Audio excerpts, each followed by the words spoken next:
much for joining us on this final live call for the course on getting started with competitive programming. So just give me a moment so I can get the YouTube stream live as well.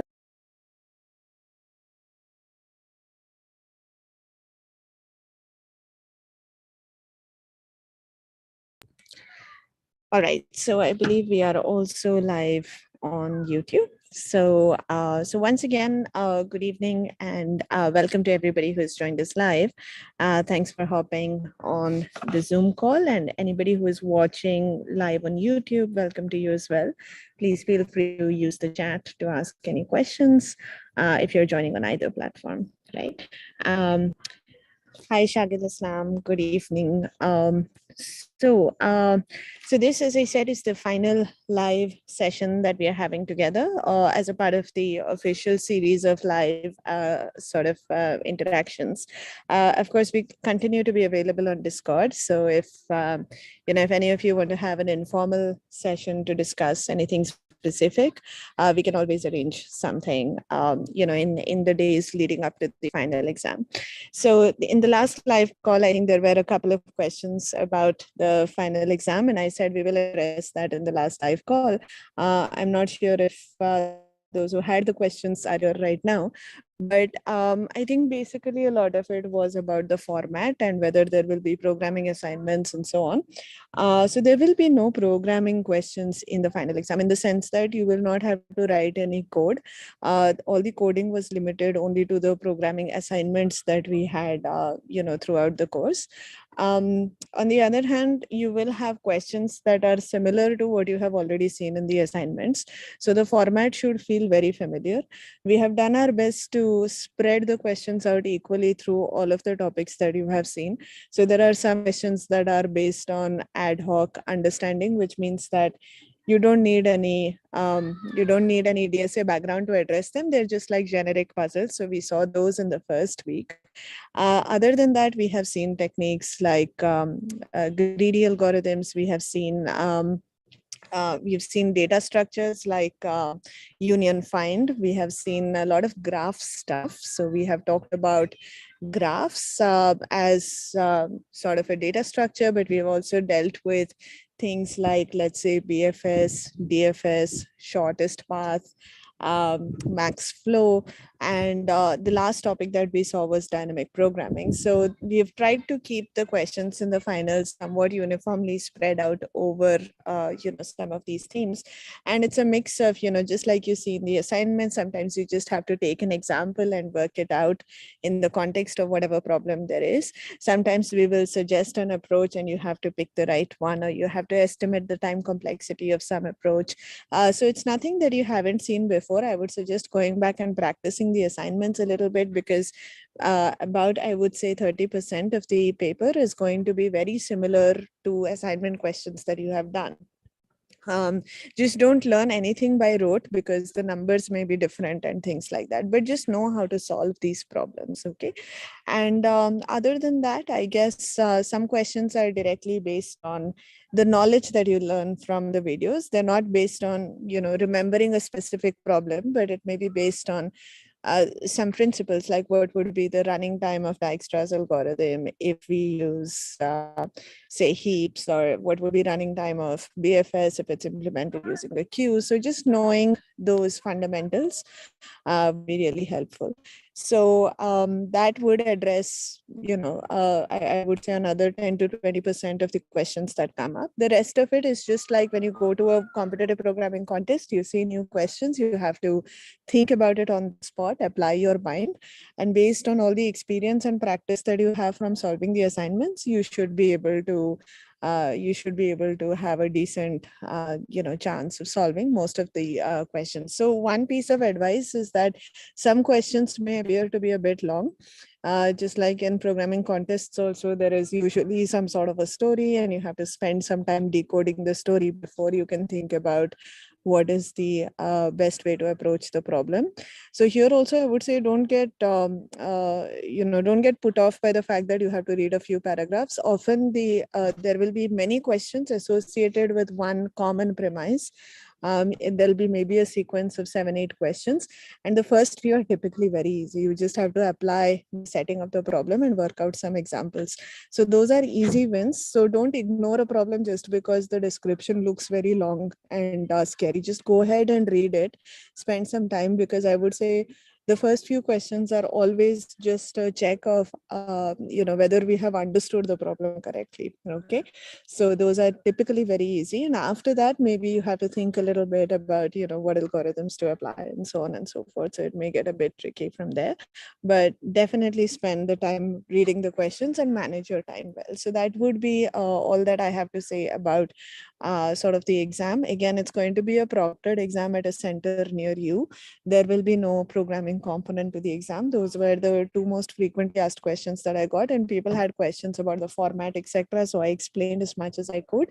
But let me know if you have any other questions about the exam. Shagil, to be honest, I don't remember the exact number of questions, but all NPTEL exams are for 100 marks, and we are not allowed to give you any question that's more than 3 marks. Okay, so typically the number of questions is between 35, 40 to 50. Usually it is like that. Okay, I don't remember the exact number, to be honest, but actually for me the questions often are fewer because there are multiple questions under one common part. So even though it may look like there are 6 questions, they all have a common setup, so it's actually a bit easier in some sense. Okay, so there are fewer questions than what it looks like. So I hope that answers your question. Yeah.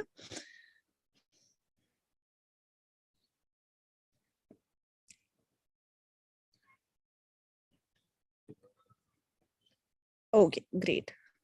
So for those of you who are attending, I just want to get a general sense in terms of feedback. I know that the last few weeks we got the timing a bit wrong because of some technical issues at my end with the assignments, but so I'm aware that that must have been a little bit inconvenient and possibly frustrating. But other than that, just to get a sense of, how did you like the videos and the material? Was it easy to follow? Was it too fast? Was it too boring?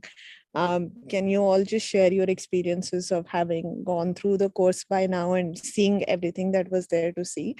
Can you let me know what you felt about it? So also feel free to unmute yourself and just speak if you would prefer that, or if you write it out in the chat.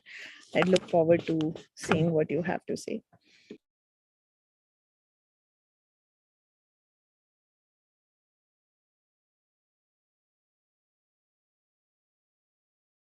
Okay, in the meantime, let me take up some questions from the YouTube stream. Sorry, folks, I did not see the questions earlier. So a very good evening to Ashish, and hi Mohit, Soumya, Hari Prasad. Soumya, about downloading the admit card, you should be able to do it from the NPTEL portal. If you're having any trouble, I think there is an email address, which is like a support email address that you can send an email to. And I don't think it will be a problem. They should be able to get back to you soon. Mohit, same thing. I think the admit card should be downloadable from the exam portal. I don't know if it is already available or not. I'll find out. And are you both on Discord? If yes, then I'll make an announcement related to that by Monday at the latest. Okay. Hari Prasad, the next NPTEL registration will probably open in July. I believe the courses run from August through October. So I think they usually open up registrations 3 to 4 weeks in advance. So please watch out for it on both the NPTEL website, but also if you're on social media, they announce it on Twitter and Instagram and so on. So they advertise it quite a bit.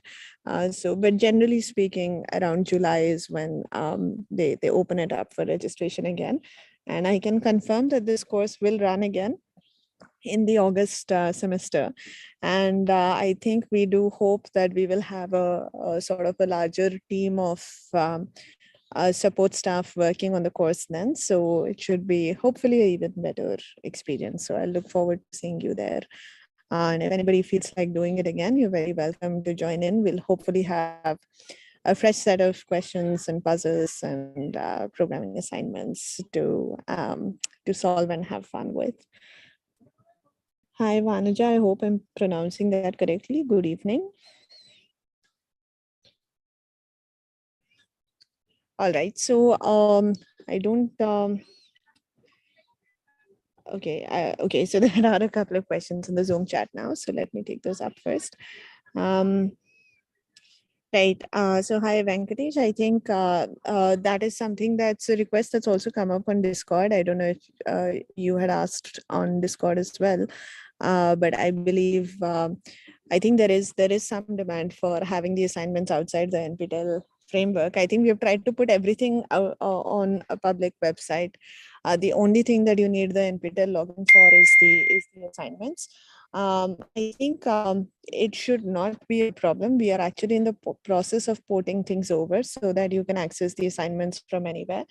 NPTEL themselves have launched an on-demand platform now where you can take up the courses anytime you want, but they're slowly figuring out how to, transition the courses into the on-demand platform. So this particular course is not on the on-demand platform yet, but I hope that sometime in the future it may be available there.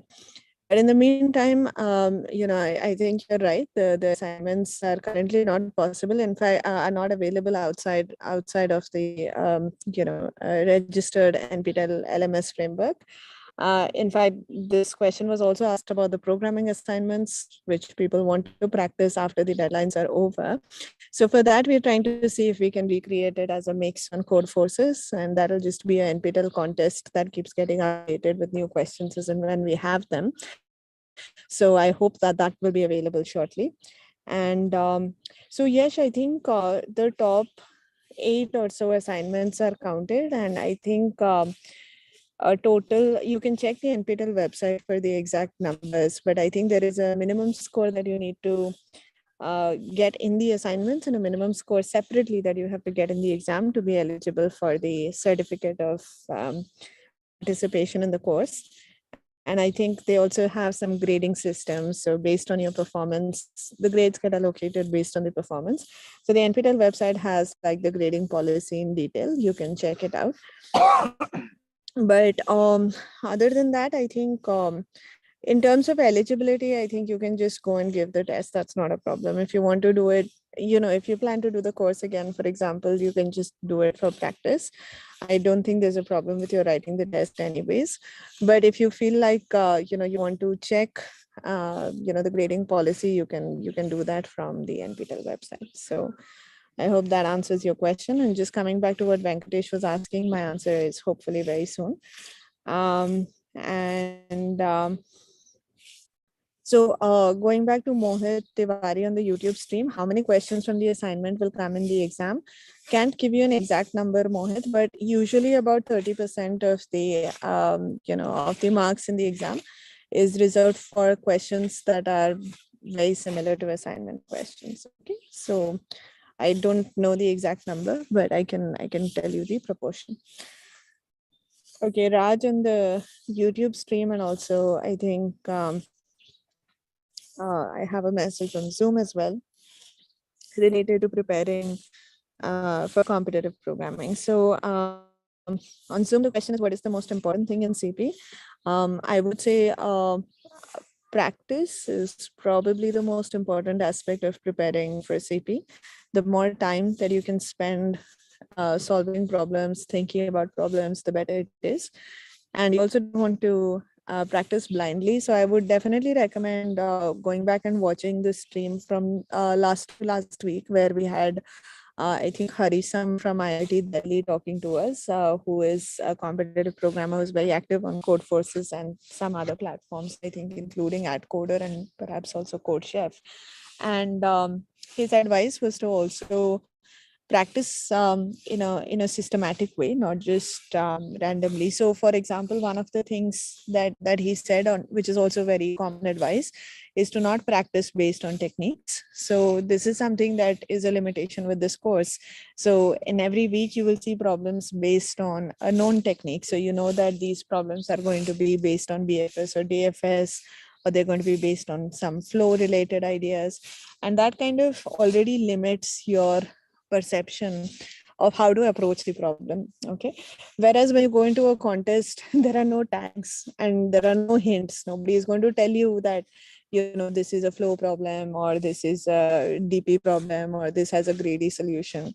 So you have to be able to quickly sort of narrow down the possibilities and come up with an approach, develop an instinct for figuring out what is the right hammer to throw at a particular problem. So when you practice based on techniques, you don't really get a chance to develop that instinct. You just go on to developing the techniques, which is also good. That's also important. So once you know that something is a flow problem, you should know how to quickly implement the flow solution. So that part is important, but it's like having training wheels. At some point you have to get rid of the training wheels. So definitely do a lot of random crazy practice by just participating in contests and remembering to upsolve the problems that you did not get during the contest. And I think that's probably the best way to sort of move forward in your CP journey. So I hope that also addresses your question, Raj, in the YouTube stream. I don't know about becoming like somebody, but I think there's a lot of good advice from, CP superstars. People also are not all the same. Everybody has their own styles and approaches to this sort of thing. So feel free to find somebody whose advice resonates with you the most and is the most practical for you to follow, and sort of take it from there. All right. So, okay. So Mohit, the admit card is something that I don't really have any control over. The NPTEL sort of office manages it. I'll try to find out from them what is the current status. Okay. The question about what are the prerequisites for the CP series. Unfortunately, this is not a series yet. It's just a standalone course, although we hope to have a follow-up course at some point in the future. But for this one, I would say the prerequisites would be being comfortable in some programming language, ideally C++, but even Python is fine. We try to provide all the codes for at least everything that is taught in the classes in C++, Python, and Java. So any of these languages would be fine. If you're comfortable with a different language from these, actually, we also try to provide this in C, and our best effort is that all of these 4 languages are also available for all your programming assignments. However, if you are comfortable with a language that's different from these 4, although these 4 are kind of the most popular languages, Python is popular because that's usually the first language that's taught in schools and colleges now. C++ and Java are among the most popular languages among professional competitive coders. And some people just come in with familiarity with C. So that's also fine. It's not, it's usually not very difficult to transition from C to C++ for in the context of competitive programming, okay? So I would say knowing some programming language would be a prerequisite, ideally one of these 4. But if it's not one of these 4, you can still, you can still do fine in CP. It's just that the amount of support we can provide will be limited because me and the TAs of this course are usually familiar with these 4 languages. Apart from being comfortable in some programming language, it's also good to have done a data structures and algorithms course. So being familiar with things like, let's say, linked lists, arrays, stacks, queues, a little bit of trees, binary search trees, graphs, basic graph algorithms, traversal algorithms, shortest paths, spanning trees. All of these topics are useful to have seen before. If you've seen these topics before, you'll have a much easier time in this course. What we do is for topics like shortest paths, spanning trees, traversals, and so on, and even union find, what we do is we try to keep the presentation self-contained by explaining the algorithms, but we don't get into things like proofs of correctness or a detailed analysis of the time complexity. We just tell you that these are the algorithms, they work, and they have such and such time complexity. We don't really get into the details of why and how and so on. So to have a more holistic picture, it's better to have done a course where the focus is on understanding the algorithms themselves. But if you don't have that, you can still, I think, keep up with the course. It just becomes harder than it was meant to be. Okay, so I would recommend coming to this after having done a DSA and a programming course. If you have not done a DSA course in your college, you can do the one on NPTEL. It's I think it's more than sufficient for this course. Okay. So I hope that addresses the question about prerequisites. Sarvesh, I'm not sure if the last year's question papers are officially available, but I probably do have access to them. I can find out from NPTEL if it's okay to release it, because I think they probably have some uh, rules about what they think of as confidential material and so on. So I'm not sure if somebody has uploaded them somewhere. Usually, I think when people walk into the exam, they're not supposed to keep a copy of the questions or upload them anywhere. I think that's at least as far as I know. But I'll definitely find out if it's possible to make the questions from last time available. In any case, I think we had prepared some sort of a cheat sheet in terms of a quick summary of the main points that you need to sort of be aware of. That was sort of a 1 or 2 page PDF. That is something I should be able to dig up and share with you over Discord, and also make an announcement within the course. So if not last year's question papers, at least I hope that this sort of summary of the course will be helpful. Yeah. All right, so I don't see any other questions on either YouTube or Zoom. So, yeah, I'll probably wait for a minute or so here before moving on to talking a little bit about dynamic programming, in the hope that it helps you with your final set of assignments. But in the meantime, before that, if anybody has any questions, then please let me know.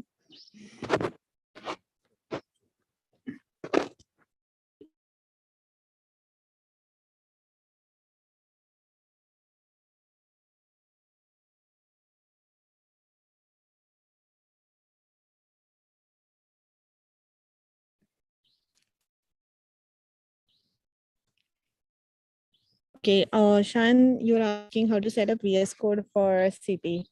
All right, so I guess it's useful to know some of like the general shortcuts that VS Code has. You definitely want like to focus on making sure you have like good syntax highlighting and good support for running whatever programs you're running. I think there's an extension called Code Runner, which helps you quickly run your C++ files or your Python files or whatever. So make sure you have the relevant extensions installed for the language that you're working with. I typically have some sort of shortcuts. I think you can do them from VS Code as well. I think they're called snippets. So for instance, if you want the sort of the header and everything else to load quickly, or you want a for loop to be written out quickly, sometimes it helps to have these shortcuts so that you can sort of quickly get them in. You can type like for instance, I have set it up so that if I type CPP followed by 2 commas, it expands to filling out the editor with the with the header file information, etc., etc. So I think in the GitHub repository for the course, you will find some of these sort of bare bones files. It's not a huge set of headers or anything. It's sort of the basic minimum that you need to get by. You might see other CP, more experienced CP participants using these really massive header files. I would say that you kind of develop your own as you go along. As you discover more techniques, you kind of keep adding to yours instead of just copy pasting a large chunk of somebody else's header files, right? So I think it's kind of important to have a small number of useful shortcuts that you can remember. These are called snippets that expand to exactly what you need. And other than that, actually, again, this is personal to me, but having a color scheme that I like and I'm comfortable with is important to me, because you're going to spend a lot of time in the editor. So just make sure that it's, the fonts and the color schemes. This is going to be very personal, but that's something that I remembered spending some time on setting up so that it was exactly the way I wanted. Some people like to use the built-in terminal. So I think it's usually either command or control and backtick that brings up the built-in console. So get a little bit familiar with how to use the terminal on your system to run files to quickly, use input-output files for testing. So I think there are commands that can make your whole processing of input and output files more efficient. So now I realize that I'm telling you all this at a very high level, but I think a couple of really nice guides to how to set up VS Code for yourself. I think there's one that we link to in the resources section of the course. So if I can dig that up, I will paste it here. But I would say just make sure that you can run your files efficiently, that you can load snippets, useful snippets, and that you're comfortable with the terminal, and that the look and feel is something that you're comfortable with, that you have the right contrast with the colors, you're using a font that you're comfortable with, that's not confusing, and so on. And that would be the basics of setting up VS Code for pretty much actually any kind of intensive coding activity. It's not very CP specific. I'm not sure if there are, there's a IDE that is supposed to be optimized for competitive programming. If you look for the competitive programming IDE, you'll find it has built-in, I think it leverages the Codeforces API, and it has some built-in support for pulling test cases, sample test cases, and things like that. So if you want something that's really specific for CP, you might want to explore that as well.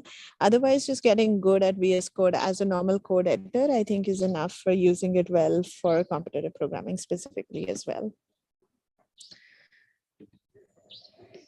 Okay, so I hope that helps.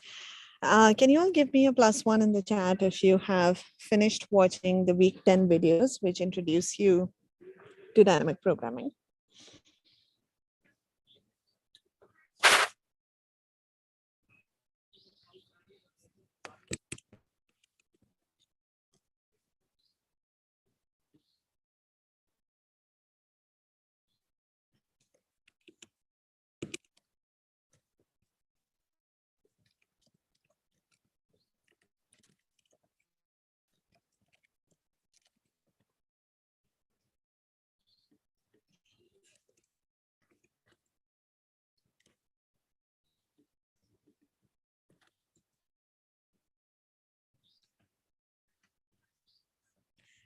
Okay, so -1 in chat and 1 + 1 so far.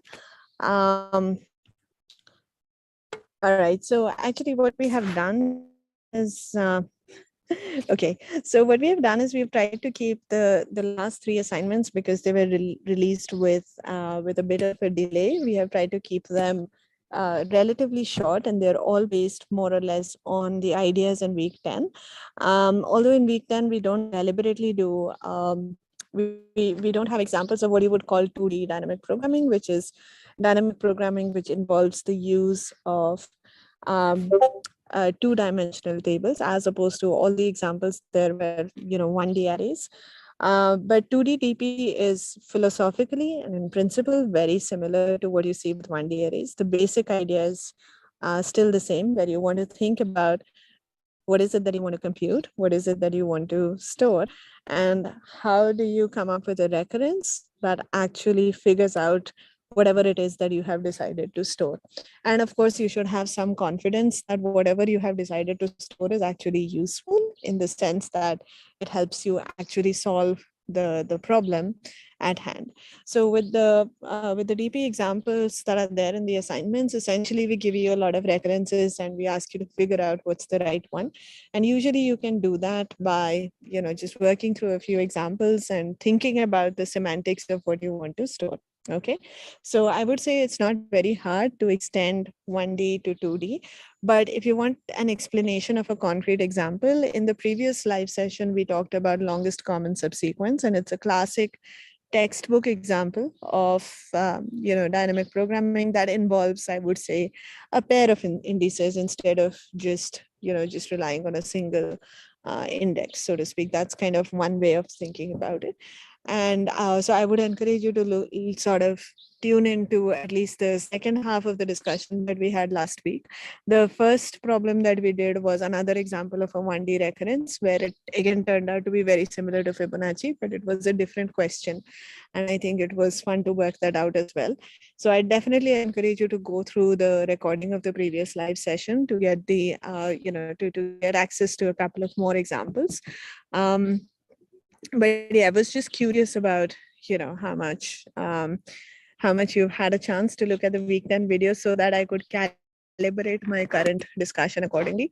What I was thinking of doing is to just walk through an example, of some DP problem. Does that sound like something that would be useful? Give me a +1 in the chat if that's what you would like to do, or if you have other more general questions that you just want to talk about, or anything else that you want to talk about. As I said, this is our final official meeting, so I'm happy to keep this sort of flexible and try to talk about, basically spend time addressing any questions that you might have.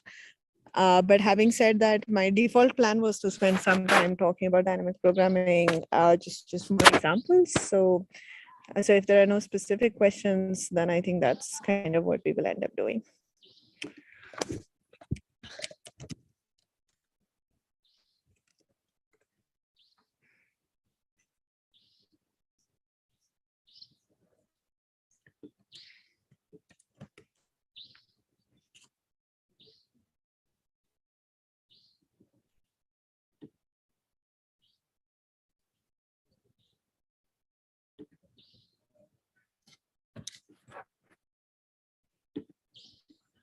Hi, ma'am. Hello. Yeah, hi, Sarvesh. Yeah, hi. Like what I'm asking, as you mentioned, the pattern of the final exam will be MCQ, right? MCQ based, right? I would say MCQ, MSQ, and short answers, meaning exactly one correct answer, multiple correct answers, and numeric questions, just like in the Uh, assignments. Yeah, yeah, correct. right. So, like, yeah, till now I had tried to every assignment to follow, and what I found out, the question were there are much tricky and also time taking. But in last exam, like we are going to get only 1 hour, right, to solve all the question, 100 question, I guess. So the Um, question of pattern of question will be same, that much lengthy, or it will be right slightly different. Okay, I can get this confirmed, but I think we prepare the question paper for a 3-hour exam, I think. Okay. Given that this is a 12-week course, I think it's a three-hour exam. That is what I remember. There aren't 100 questions. The question paper is for 100 marks. And usually each question is for 1, 2, or 3 marks. It's never for Mhm. more than 3 marks, because we don't want you to be in a situation where because of a silly mistake you lose out 4 marks or 5 marks or something like that. Okay, so usually we have questions that are either 1, 2, or 3 marks, right? So therefore the total number of questions is, generally speaking, it's around 40, 50, something like that, right? um I think I think the feedback from the exam last time, have you done this course before? Did you give the exam last time? No, no, ma'am. This is my Your first first time. time. It's your first time, right? So I think you can probably check Discord also. I had informally asked people how the exam was, and they did say that 1 or 2 questions were challenging. So these are the slightly lengthy questions where there is, you have to read maybe 3 or 4 paragraphs, and then there is a sequence of, in that exam, I think there were 1 or 2 questions where you had to answer some 10 1-mark questions or 2-mark questions based on sort of one description. So I think some people found that to be a bit on the lengthier side. So this time I think we have tried to reduce the sort of the length of those questions. But yeah, I think as with any exam paper, there's usually a mix of, easy and intermediate and slightly challenging questions. But I would say none of these questions are they're not extremely challenging, because at the end of the day we usually end up giving you certain options to choose from, so you can treat those hopefully as hints to sort of guide your thought processes. My feeling is that the difficulty of the paper does not come from time. It's not going to be difficult because you will run out of time or there are too many questions. We have tried to keep it reasonable. So I hope that you will not face this problem, but I will wait for your opinion on it after the exam is done. Okay. And as I said, since you've been going through the assignment problems, now that you know how to solve them, that familiarity will also help you in the exam. In the assignment, it takes time because you're doing it for the first time also, right? But now that you have all this practice with you, I think it should be easier when you do it in the exam. Okay. Yeah, it's okay. Thank you, man. Yeah. All right. Yeah. Thanks for that question, Sarvesh. Yeah, okay.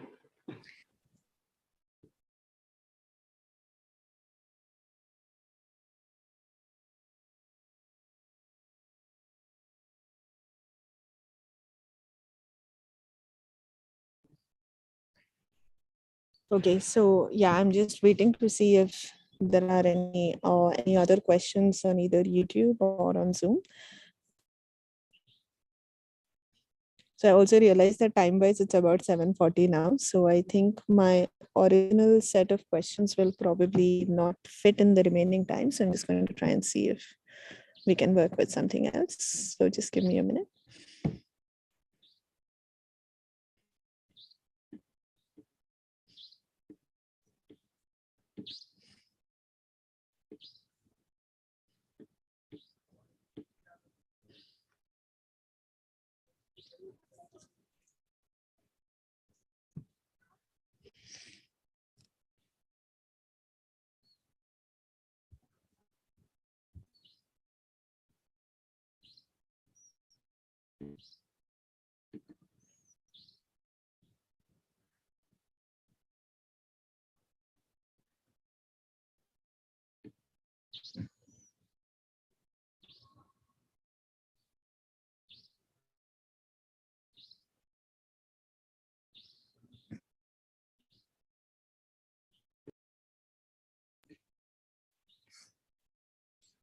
Okay, so I think it's reasonable to assume that there are no further questions of a sort of a general nature.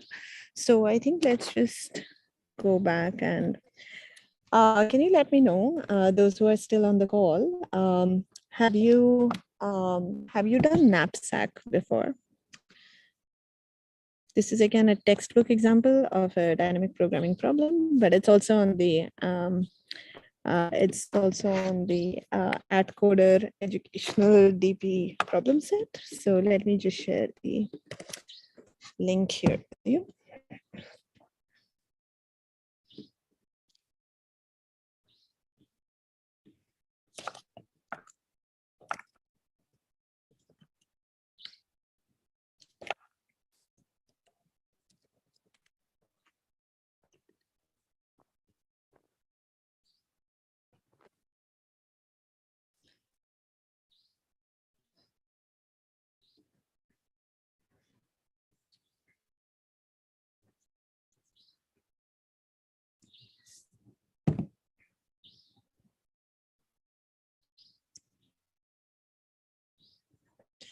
Okay, so let's go through this problem statement here.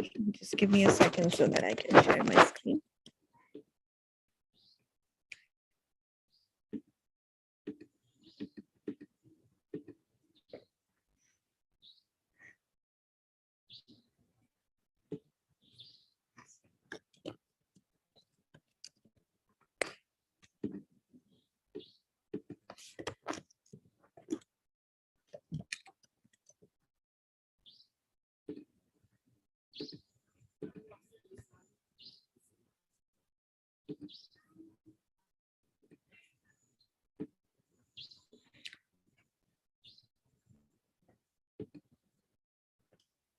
Okay, so let me know if my screen is visible and if you can see knapsack written on it. Can somebody please confirm this?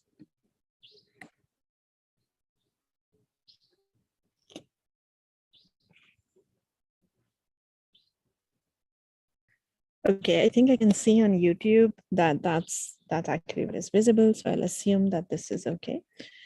All right, so let me just copy the problem statement over. Okay, this is not very convenient, so just give me 1 second.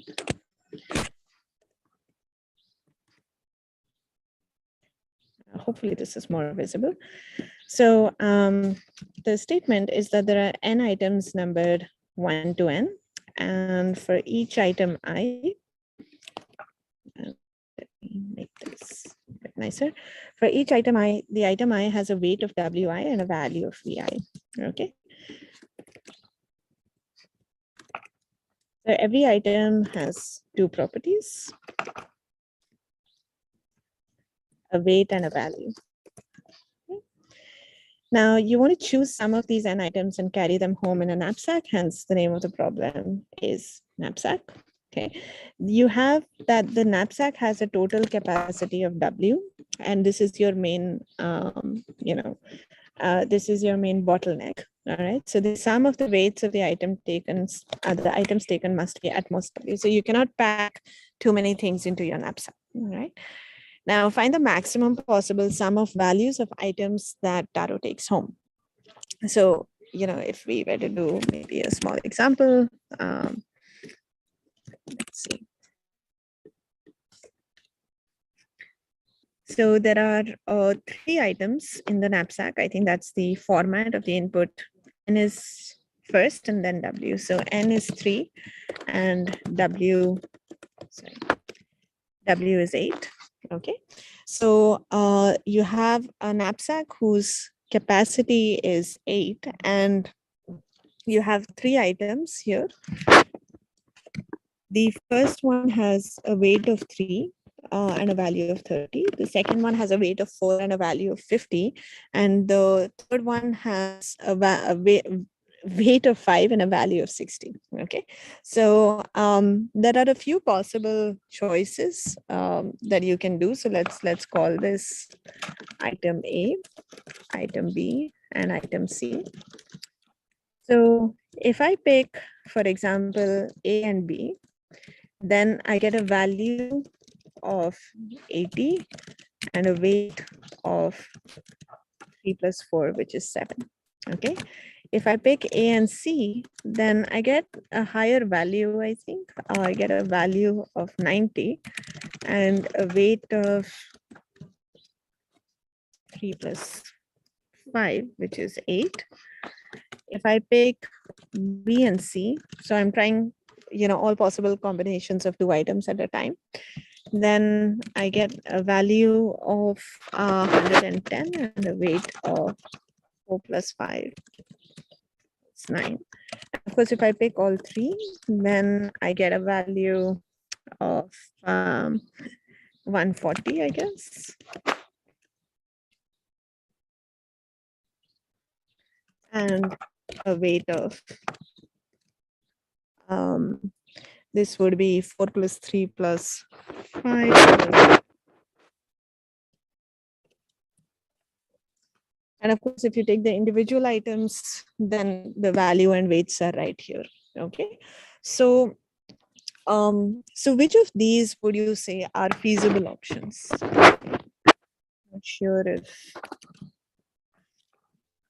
Not sure if anybody is actively tuned in, but if you are, you may want to evaluate these and let me know which of these would be feasible, given that the knapsack's weight is given to be 8. Okay, perfect. Thanks, Venkatesh. So you're right. Indeed, the first and the second options are the feasible ones. And with the remaining, it just gets, the knapsack becomes too heavy. Okay, it's not feasible anymore. So one way to try and figure out, okay, so between 1 and 2, what is the optimal option? Between 1 and 2, you can see that the first option gives you a value of 80 and the second gives you a value of 90. So since you want to maximize the value, you would pick up A and C. And hopefully that's the right answer. Yeah, I think that's exactly what this corresponds to. And they also have another sample input here, which mentions something that may be a useful implementation hint. Says that the answer may not fit into a 32-bit integer type. You want to make sure you use something like long or something that can accommodate larger numbers. There's a longer example here, and you can imagine that already if we try to use a similar method for this example, we will already be in a little bit of trouble with respect to time, because there's going to be a lot of different combinations to try out, right? So the most the most naive way of approaching this problem is, of course, to try all possible subsets of items, look at their value, and reject a subset if the weight is more than the weight of the knapsack. And among all the ones that are not rejected, the feasible ones, like here we had the combinations 1 and 2 work out fine. Among them, just pick up the one that has the maximum possible value. But this is going to be extremely expensive because you're looking at trying all possible subsets of items. And here you have n items. So if you do all possible subsets, you might realize that that's going to be exponential in the number of items. And here n is already 100. So you want to be a bit careful about doing it this way. Okay, so so of course we're doing dynamic programming, so we're not going to apply the brute force approach for the solution that we actually implement. So what would be a natural DP table for something like this? So what we could try and do is ask ourselves, so let's say we do DP of IJ is, well, you could potentially store the maximum value that you get. So let's say,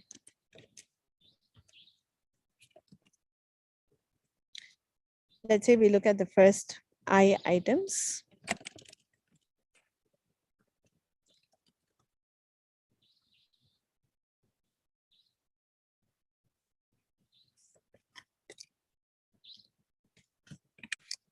Max value attainable among the first I items. Knapsack of capacity at most J. Okay. So suppose this is what we decide to store. Okay. What do you think? Does some entry in this DP table give you the final answer?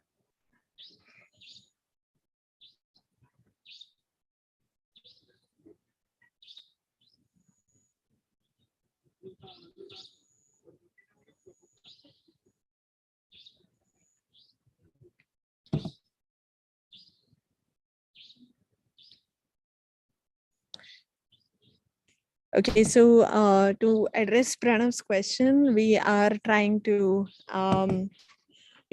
figure out a dynamic programming based solution for the knapsack problem.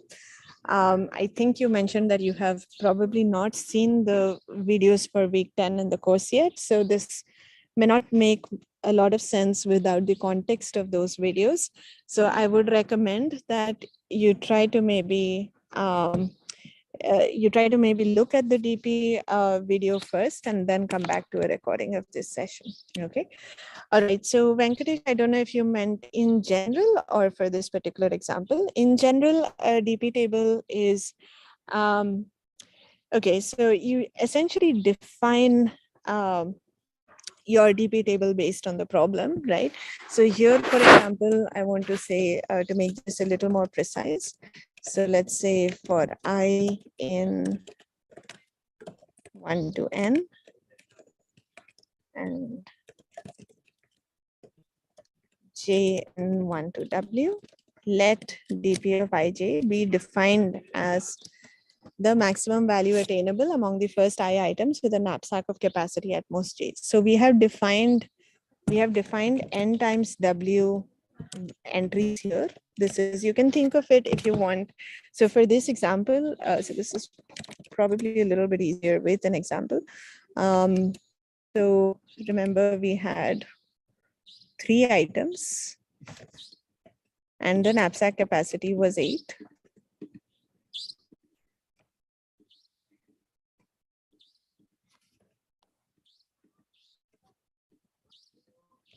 Right.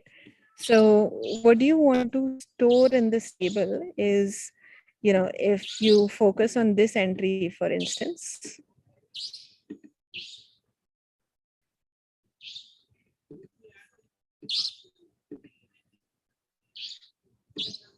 So if you look at the cell, which is at the intersection of the highlighted row and column, what I'm saying is I only let you consider the first two items and I give you a knapsack of capacity 4. Okay, this is what you can think of as an intermediate version of the main problem. Okay, so we are literally, often we say that if you can't solve a problem all at once, just see if you can solve some simpler version of the problem, some smaller version of the problem, right? So in DP, you take this advice literally and you say, okay, what if instead of having to deal with 100 items, I only had to deal with the first 3? And what if instead of, a knapsack with a capacity of 100, I only had a knapsack with a capacity of 5, right?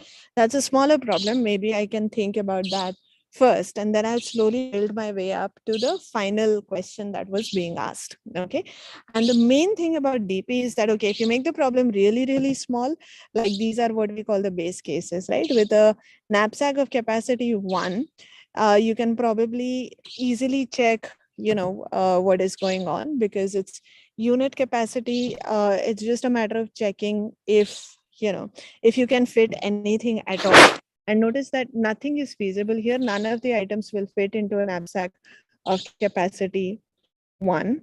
So the maximum value attainable, you can just think of that as 0, because there's really nothing that will fit here. So you filled out the first of this table by essentially manual inspection. Often you can fill out um, you can fill out you can fill out the easy cases just by directly trying to solve the problem on them.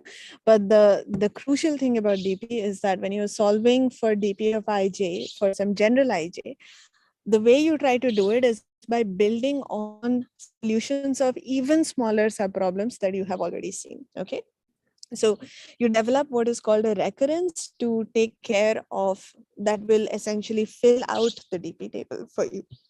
And while you're defining the DP table, what you want to keep in mind is you want to design the DP table in such a way that it will actually take you to your final answer, the thing that you're looking for. So that is the question I was asking earlier. So in this case, let me just try and say it. So suppose I was equal to N and J was equal to W. Right? If we just like mechanically write down what it means, the maximum value attainable among the first N items with a knapsack of capacity at most W. But notice that this is exactly what we were looking for. This is exactly what we wanted. So hopefully if we can fill out all the entries of this DP table, then by the time we get to the so-called end of the table, we will finally have the answer that we are looking for. So does that help? Does that address your question a little bit, Venkatesh?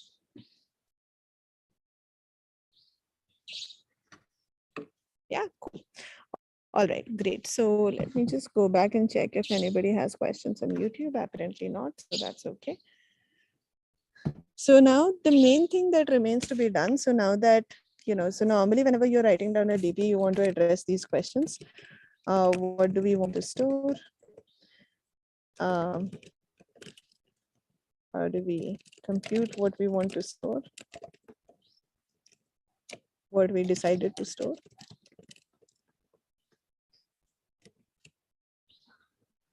How do these?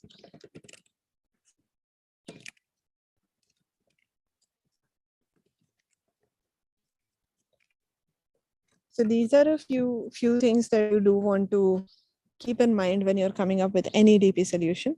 So we have kind of looked at what we want to store. Okay. So this is kind of done. That's because this is what we have decided to store. Okay. Now does this lead us to the final answer? Oh, sorry, let me not comment there. How do these entries lead to the final answer? Well, this is also something that I think we agree on. We have. So this is how they lead to the final answer. So this is also fine. Of course, at some point we should, we want to think about what is the running time as well, and think about whether the running time is suitable for the kind of limits that you have. Otherwise, you get into this big world of DP optimization. After coming up with a basic recurrence, there are many ways that you can usually improve on it in terms of implementation, in terms of running time. But that is going to be something that we won't discuss, at least in today's meeting. But that's definitely something to keep in mind. So if you might have a valid DP, but it may TLE when you actually submit it. That's a pretty common thing. And often for advanced DP problems, you not only need to figure out a recurrence or one way to solve the problem via a DP-based approach. We actually need a really optimal way to do it. So even within DP, there's usually a lot of optimization involved, but that's beyond the scope of what we are doing right now. So let's just, I think we have kind of talked about the base cases briefly. Usually it's easy to figure out the first row and the first column, even of a table like this. Because what about the first column? I mean, you just look at the weight of the first item, right? So the weight is 3 and the value is 30. So if I'm only allowing you to pick the first item, the best value that you can get is by simply picking it, right? So as soon as your knapsack becomes big enough to pick the item, the maximum value you can attain is by actually picking it, right? So as long as the weight is strictly, the knapsack capacity is strictly less than the weight of the item, the answer is 0. And once it's at least the weight of the item, the answer is simply the value of the item. So that's how you do the base cases, row wise and column wise. Okay. All right. So the weights and the values are here again. The 3 items have weights 3, 4, and 5, and the values are 30, 50, and 60. Yeah, that's this example, Venkatesh.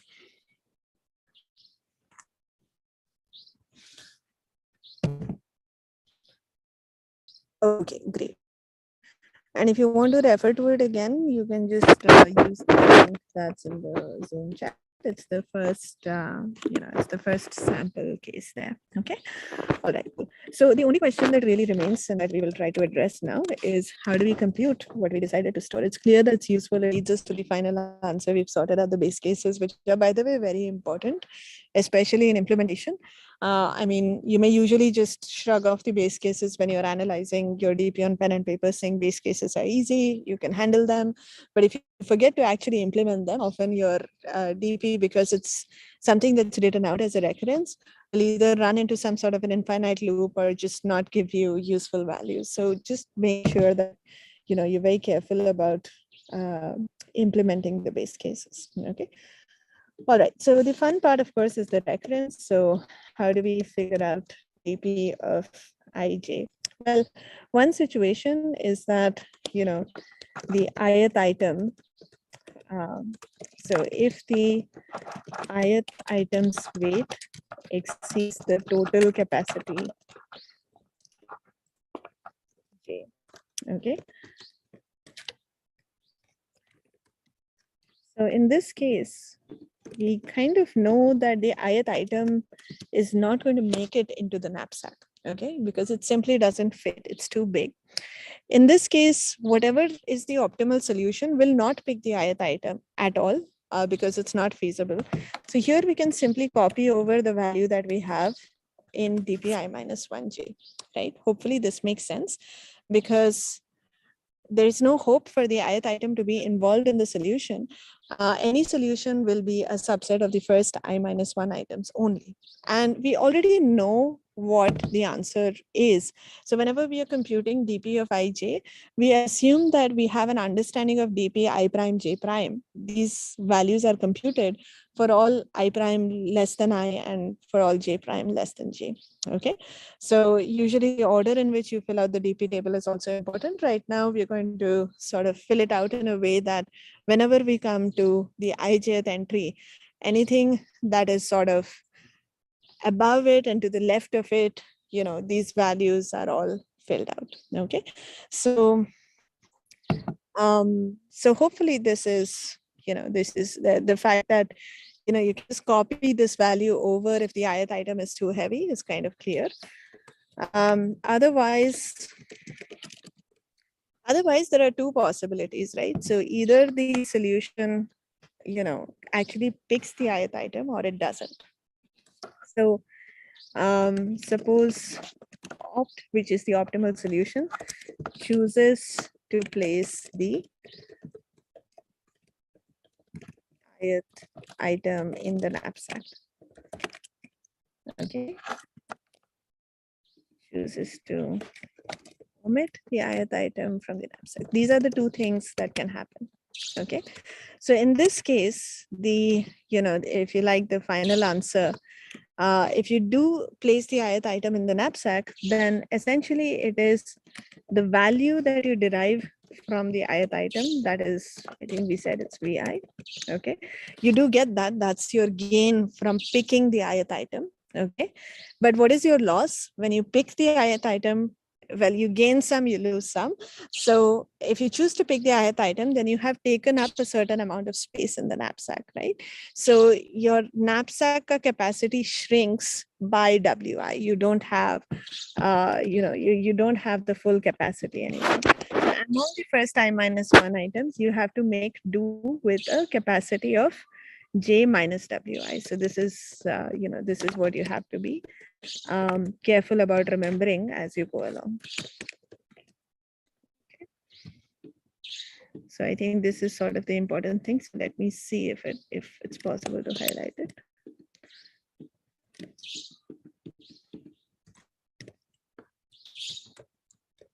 Okay. So, so essentially you're working with a reduced capacity if you do choose to pick this item. If you don't choose to pick this item, well, then you don't really get the gains from picking this item. So there is no VI value to be, to be added to the solution. There's no benefit that you get from this item. But on the other hand, your capacity is untouched. So in this case, your solution will actually be just dP of I minus 1J. And your final answer is actually going to be the best of these two values, right? Because essentially what we are doing is, again, we are partitioning the space of possible solutions into two worlds. One where, so these are not optimal solutions, it's all possible solutions. So one is like, just imagine putting all the solutions in a bucket, okay? And then from that bucket, you kind of split the solutions into two buckets. One bucket has all those solutions that happen to choose the last item, and one bucket has all those solutions that choose to omit the last item. What the first expression is capturing is the maximum value that you could have gotten if you only consider the solutions in the first bucket. And what the second expression is capturing is the maximum value that you could have gotten if you only considered the solutions that are dumped in the second bucket, okay?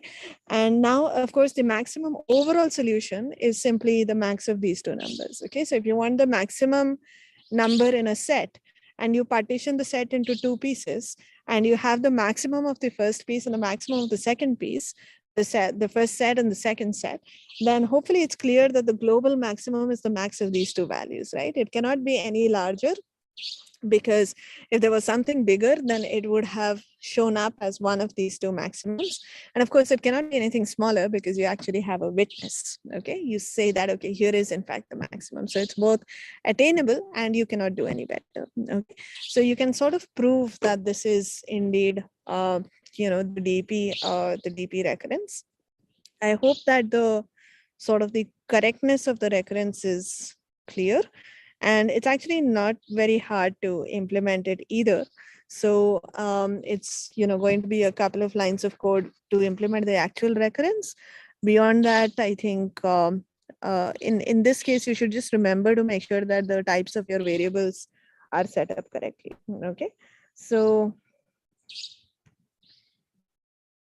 one thing is also keep in mind that if you look at the sort of the limits, notice that the limits for the values are rather high, which is why I think there was this warning that the answers may be rather large. So you have to not only keep that in mind, also keep in mind that your DP tables dimensions also cannot involve the values, because that will probably end up giving you a memory limit exceeded error, I think.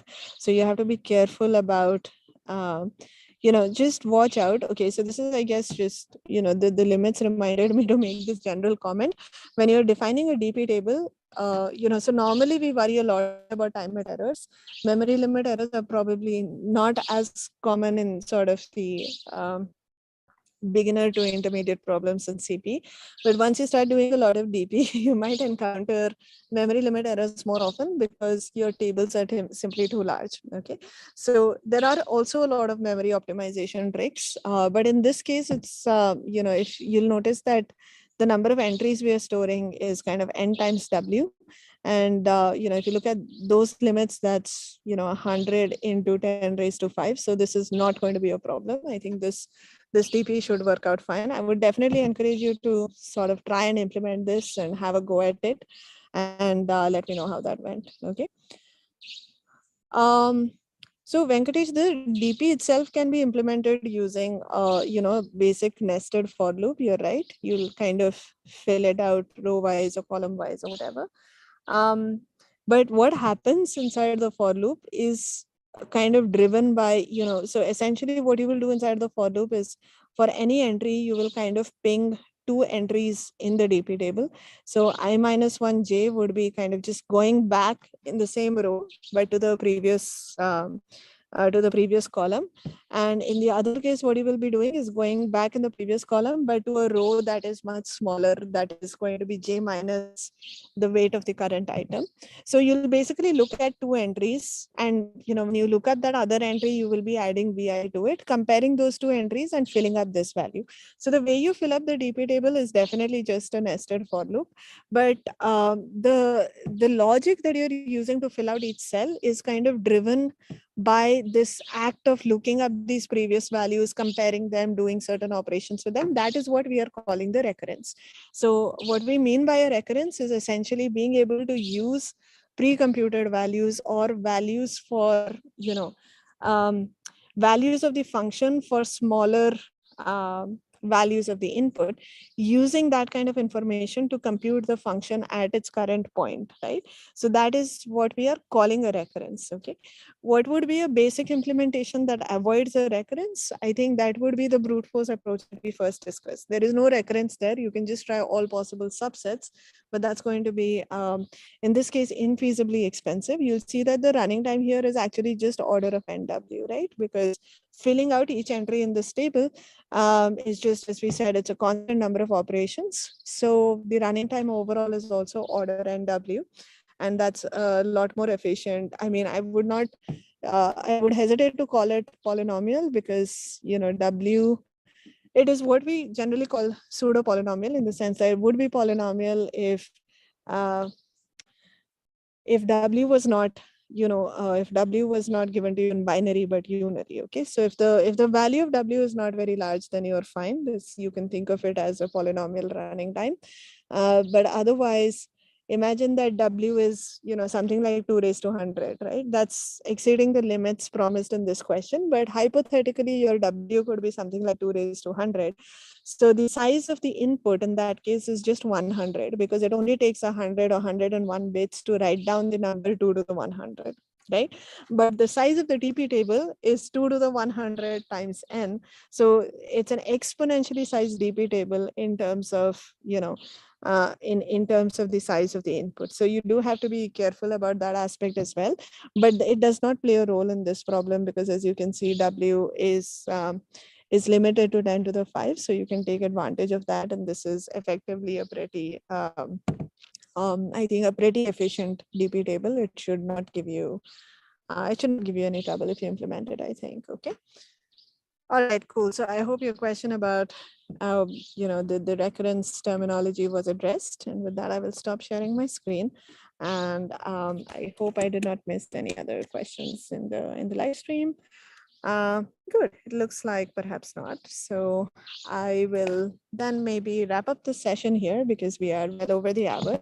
And thanks, Venkatesh, for staying back all the way. And it was good interacting with you. And I'm not sure if you're taking up the course formally and if you have an exam coming up, but if you do, all the best.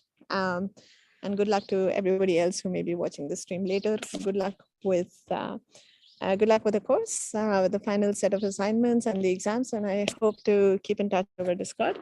This was the last live session, at least the last visual one, until we meet again for the next round of this course in August. So my best wishes to all of you. And like I said, until then, we will keep in touch over Discord. Yeah. Venkatesh, sure. I think the